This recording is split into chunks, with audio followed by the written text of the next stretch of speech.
Le Point Bourse vous est présenté par Bourse Direct.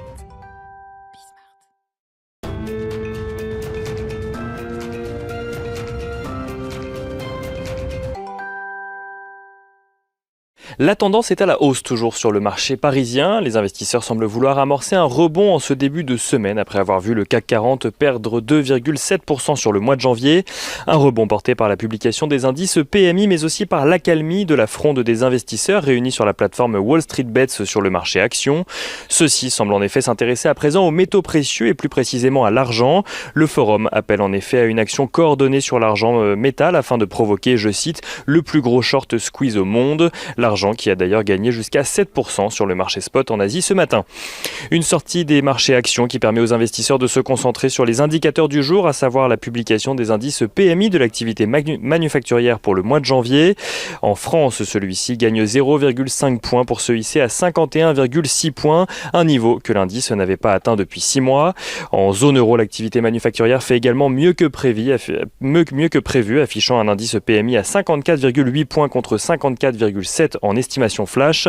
Notons que l'indice PMI d'activité manufacturière en Allemagne recule de son côté, passant de 58,3 points au mois de décembre à 57,1 points au mois de janvier. En Asie à présent, l'indice PMI Caixin recule en Chine pour le mois de janvier, il ressort à 51,5 points. On notera également celui de Taïwan, le PMI donc ressort à 60,2 points pour l'activité manufacturière, tandis qu'en Corée du Sud, il ressort à 53,2 points.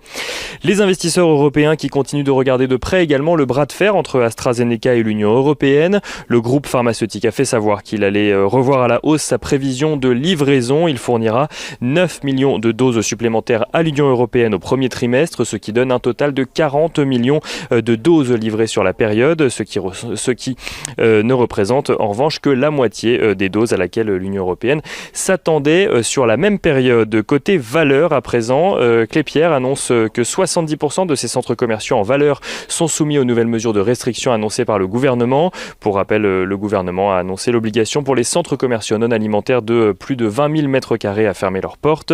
Les immatriculations de voitures particulières neuves reculent de près de 6% en France en janvier et ont un impact sur le cours de Renault qui recule depuis ce matin, tandis que Stellantis continue sa progression.